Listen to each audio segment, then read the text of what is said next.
Hi, it's Professor Moylan. This module deals with global marketing. You don't have to market globally. You can choose to just market locally. I'm just going to market in Massachusetts, Connecticut, Rhode Island, or I'm just going to market in the Northeast, or I'm just going to market in the United States, or I'm just going to market in North America, and so on and so forth. However, global marketing, marketing in more than just your home country, is becoming much more common. And so we'll talk about all those elements of global marketing. Global marketing. Having a global vision means recognizing and reacting to international marketing opportunities, using effective global marketing strategies, but also at the same time being aware of threats from foreign competitors because global marketing goes both ways, works both ways. Now, first off, why go global in a word more? Because that's just more market opportunity. For example, let's say that right now your products are only available in New England. Well, obviously the most logical new markets would to go into would be other US markets. So you might decide to go everywhere in the United States. For most companies, once they've exhausted the United States and they want more, they look at more markets, they look at more geographic markets. That means other countries, that means going global.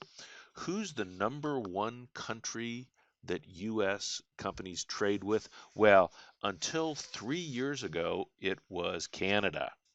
Now it's China, but Canada is a major uh, uh, country for U.S. companies to trade with because it's right there.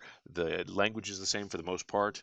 Uh, the culture is very similar. So it's just another major market that's very close by. Canada is about the size from a population standpoint of California, so it adds another, call it 10%, if you will, to what a company might be doing here in the United States. Of course, once a company has decided to go global, it could go to Canada, it could go to Mexico, or it could go, anywhere in the world. Among the countries that are growing the fastest with regard to trade with the United States are the so-called BRIC countries, Brazil, Russia, India, and China. So why go global? Well, in a word, more. You can earn additional profits. You can leverage a unique product or technological advantage. Maybe you possess exclusive market information. Of course, you saturated your domestic markets. You're going to go there first and then you'll go global. You're only going to do this if you have excess capacity. But as you do more, you can utilize those economies of scale. There are different stages of global business development. Stage one, companies operate in one country and sell into others. Stage two, you set up foreign subsidiaries to handle sales. Or stage three, you operate an entire line of business in another country. So there's these levels for, entering the global marketplace. And we'll look at each of these levels from the lower risk, lower return to the left, to the higher risk, higher return to the right, exporting, licensing and franchising, contract manufacturing, joint venture, and direct investment. But let's look at stage one, where companies operate in one country and sell into others. That would just be exporting. And in fact, there are two levels of exporting. There's direct exporting and indirect exporting. With indirect exporting, you simply sell to someone in your country and they export. For example, let's say that we had a company in Massachusetts and we wanted to get into Canada, but we don't want to get involved in all of the details of exporting to Canada. We will find a company here in the United States that is an export company. We'll sell to them here in the United States. So now the transaction is over. We've made the sale. We've made the sale in the United States, so we don't have to get into any of the issues of exporting. But now that company will export into Canada. That's indirect export. Direct export is we find a customer in Canada, and then we sell to that customer, and we get involved in all of the export paperwork. Or we might decide to take it to the next stage, and that is, hey, let's go ahead and set up a foreign subsidiary to handle sales and I'll just keep using the example of Canada, in Canada. So that would be stage number 2. There are a number of different ways we could do that. We could license someone to sell. We could create a franchise agreement with someone there. We could create a joint venture with someone there. That would be for selling. Contract manufacturing is if we decide to have things made in another country and then brought back here. And then the third stage is to operate an entire line of business in another country. And so that would be direct investment. We will own a company, in that other country. So there's our different stages. Let's take those again one at a time, a little bit slower. Exporting, that is to sell domestically produced products to buyers in other countries. Now, we could go for a buyer for export, assumes all ownership risks and sells globally for its own account.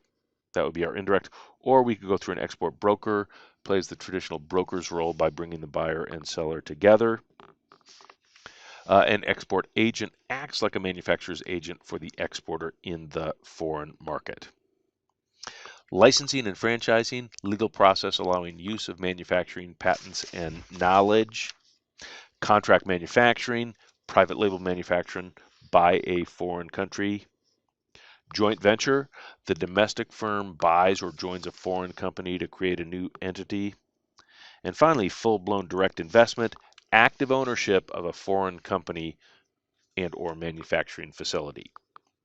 If we have a product that we sell here in the United States and we decide to sell that globally, we then have to get to the issue of standardization or not. Now, global marketing standardization, we've got uniformity. Uniform products pretty much sold the same way, all around the world. The opposite of that would be a multi-domestic strategy where we've got different strategies in each of the different countries. One thing that definitely has to be considered is when you go into other countries, they're different environments. And the same way that we looked at the external environment in the United States, we've got to look at the external environment in the countries in which we operate.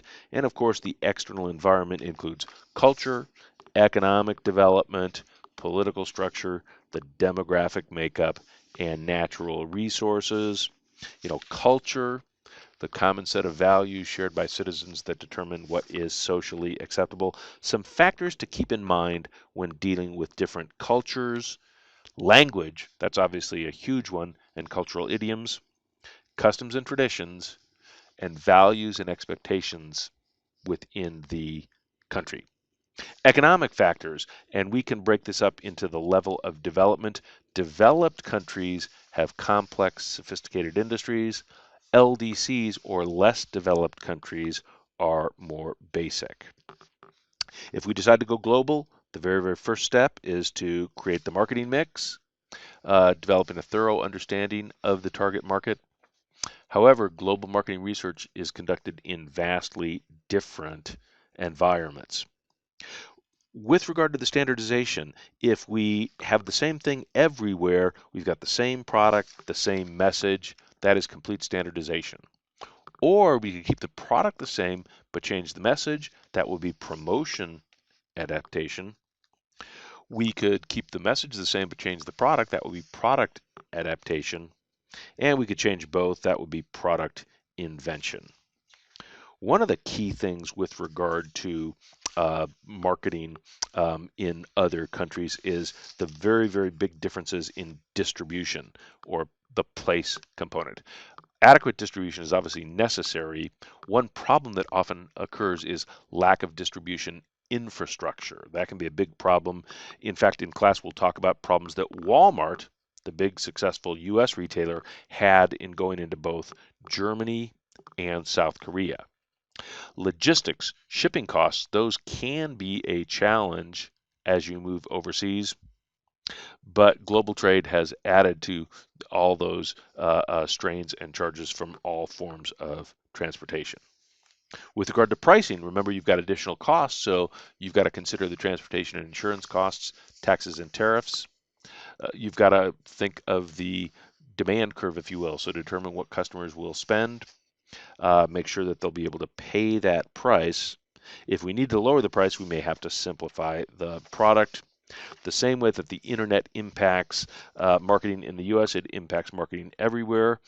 E-commerce allows you to be global in an instant.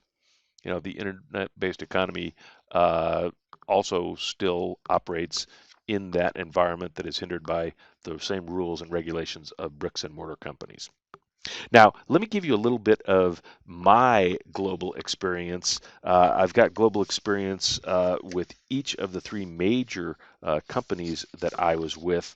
The Clorox company really is not a major global marketer. They've got an international division. Largely, it takes the existing products and repackages them so that there's the proper packaging for the different countries that they go into. So, not a lot of true marketing there. At the H.J. Heinz Company on the Ore-Ida Foods unit, I was actually part of a group that created a foreign subsidiary, so direct foreign investment. As we created Ore-Ida Foods Japan, we saw an opportunity for French fry sales in Japan, largely piggybacking on what the fast food industry did. McDonald's and especially KFC became very, very big in Japan, but no one made French fries for home consumption. So we saw this as an opportunity. We decided to create this foreign subsidiary that was simply a sales subsidiary. So these products, and there's a picture of the package, these products were made in the United States and then shipped to Japan, but we did have that wholly owned foreign sales subsidiary. Also at Heinz on the Steak-umm business, we decided to go into Canada. Canada has one major difference versus the US, and that has to do with packaging. There's no regulation on packaging in the United States, but there's massive regulation on packaging in Canada. So just the decision to go into Canada took almost 2 years just in getting the package approved by the packaging authorities. Armed with that, when we decided on the David sunflower seed business to go into Canada, we knew that we had to do that, well in advance, and so had the proper lead time for that. Going global is becoming more and more common as barriers to trade have been removed. But that'll do it for this module on global marketing.